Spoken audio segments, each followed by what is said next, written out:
Defense News Land Warfare reporter Jen Judson sits down with CSIS analyst Tom Karako to discuss the latest in missile defense.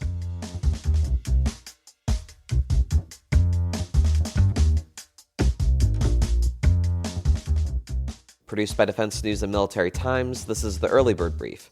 Each morning, we bring you the defense and national security news of the day. The United States of America does not need one hypersonic defense interceptor. We're going to need a bunch of these because this is the characteristics of the future missile threat.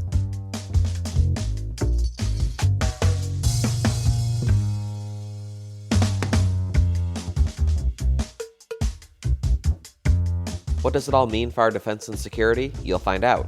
I'm your host, Simone Perez. Today is December 13th, 2023.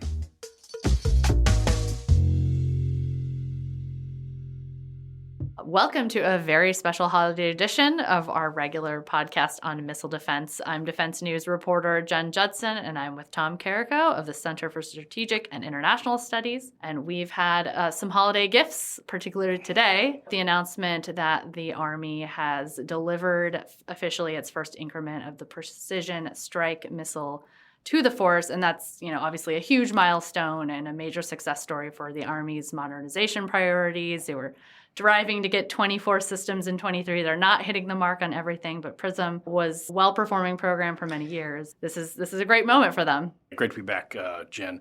Prism's really going to be the new big franchise for the Army Field Artillery. They're going to want to get as many of those as they possibly can.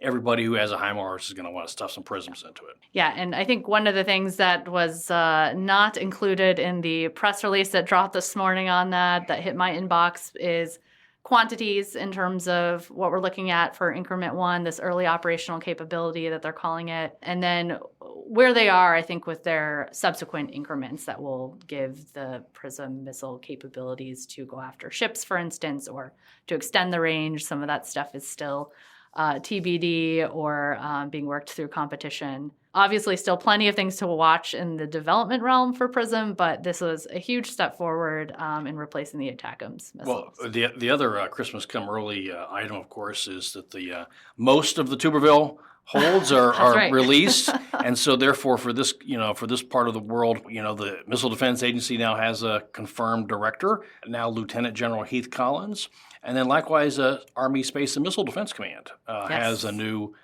commander as well, Sean Gainey. So some good moves there.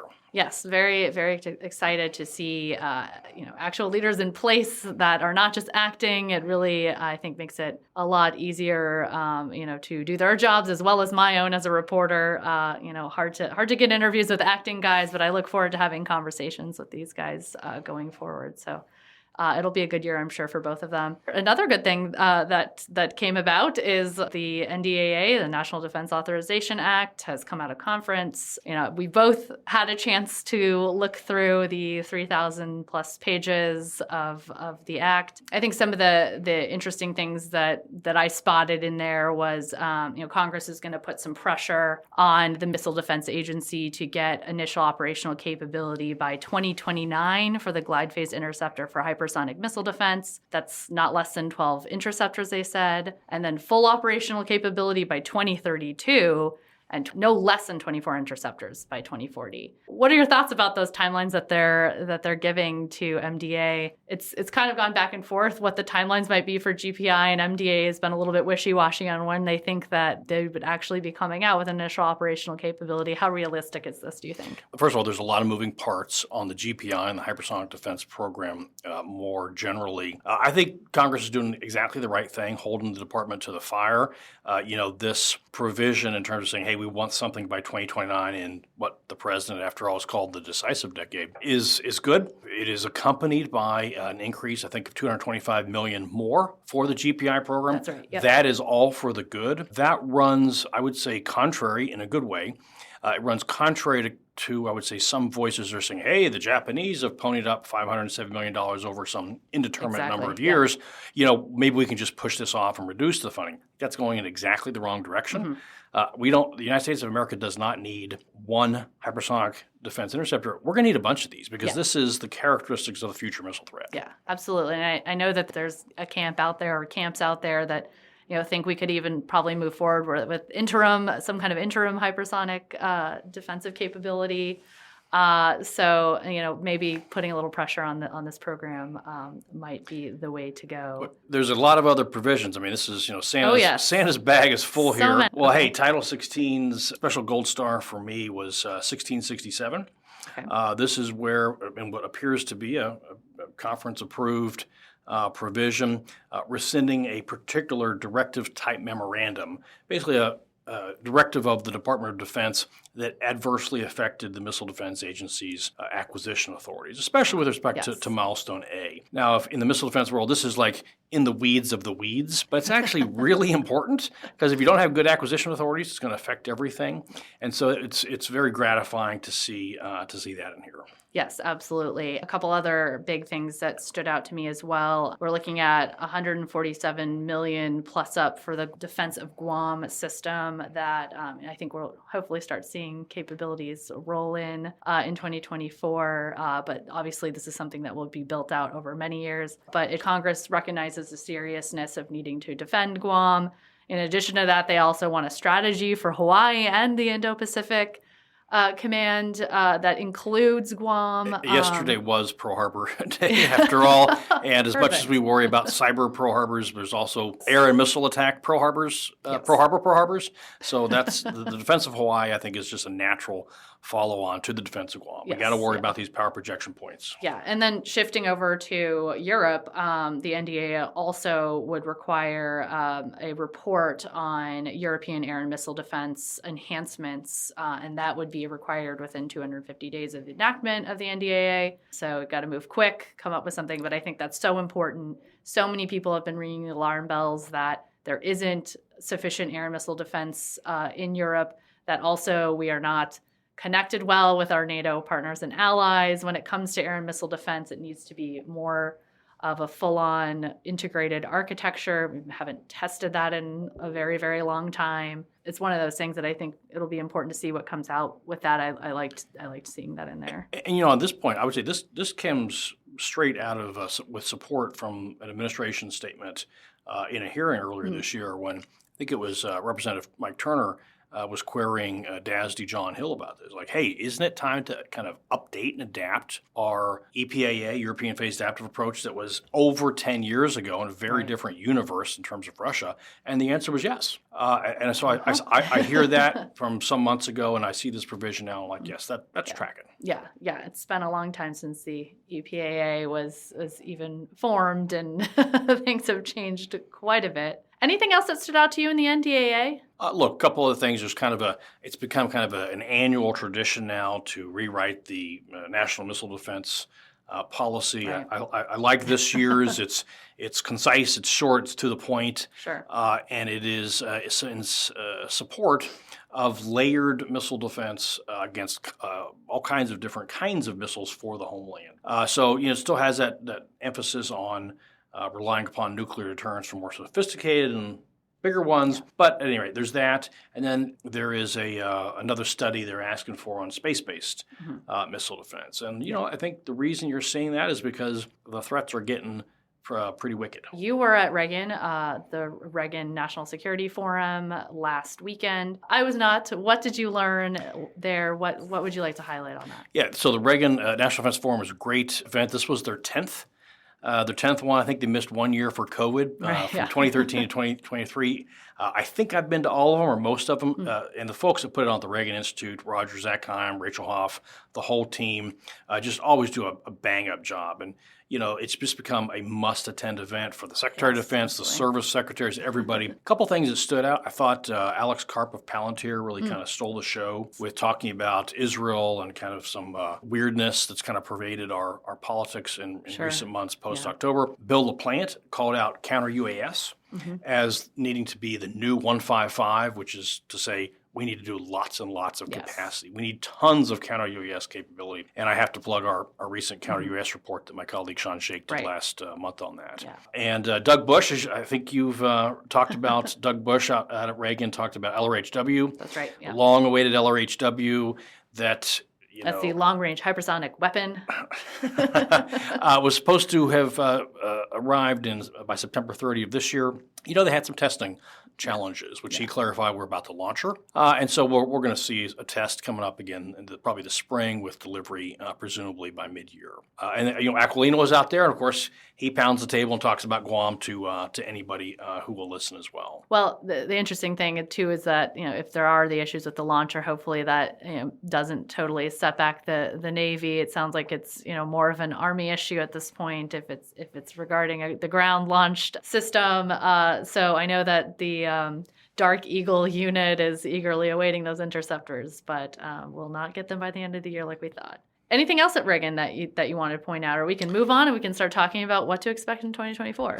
I think this is a nice segue, because one other thing that Undersecretary LaPlante talked about is he got a question about kind of his approach, his acquisition philosophy about kind of early down selects. And I thought his answer was very interesting. His discussion of look, you always want to maintain competition as much as you can. The department has talked about that repeatedly. And so whenever you have sophisticated missile defense programs or what have you, competition is important. At the same time, he said, look, but that's always running up against money. Yeah. And so it's that perennial attention. So I think I say that in part because at yesterday's hearing, the House Armed Services hearing, Representative Doug Lamborn, the chairman, alluded to some reports circulating about the department's intention to make some early down selects on some unspecified big missile defense programs. So I think that's going to be an important thing to watch. Yes, absolutely. And it wouldn't be the first time we've seen a much early down select. Prism is a good example of that. In 2024, obviously we'll be watching for that LRHW test. There's a few smaller milestones that I'm tracking for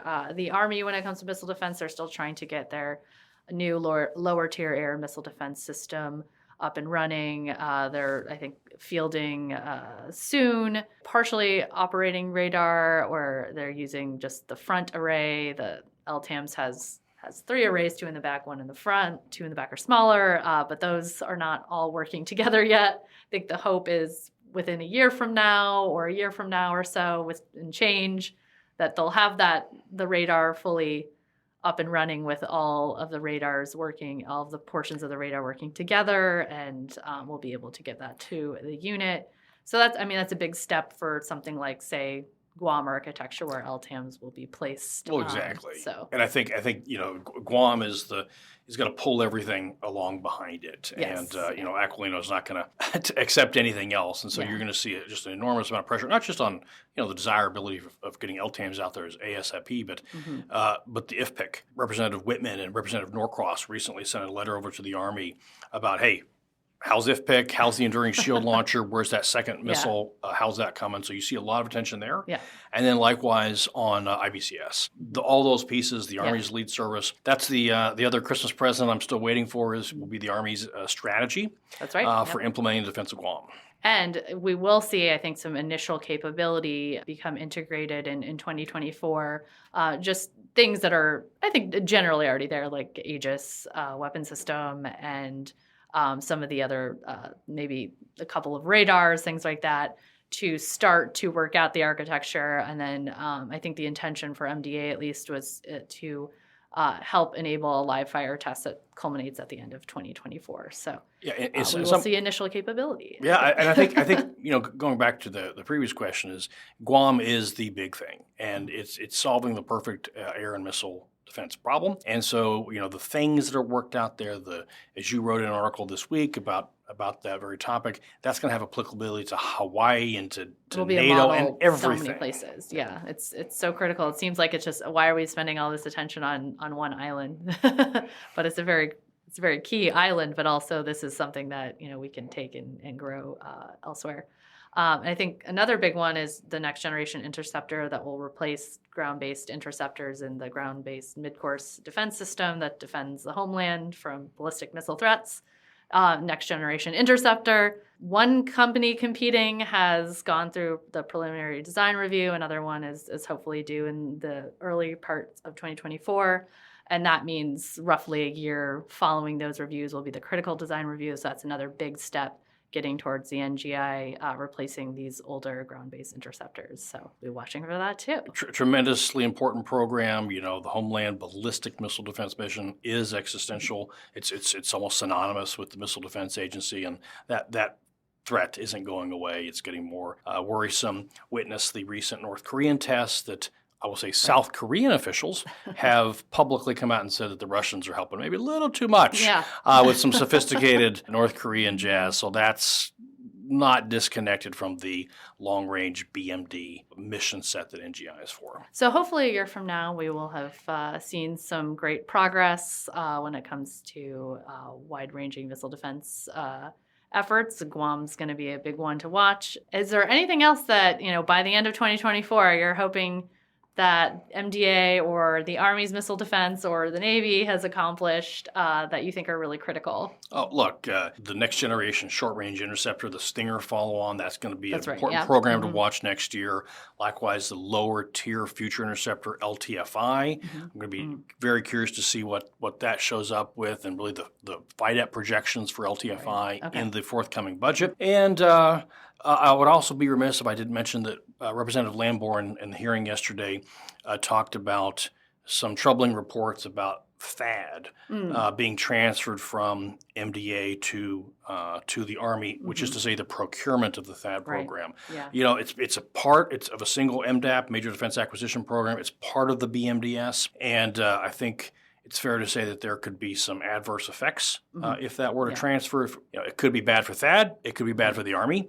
I think it deserves a lot of attention. Yeah, we'll see if it dies on the vine or stays on the table. It's been a cycle with that one for a long time. But happy holidays, everyone, from me and Tom. And thank you so much for joining us. And we will be back in January. See you Happy there. New Year. I'm sure there'll be more missile problems to talk about. I'm sure there will.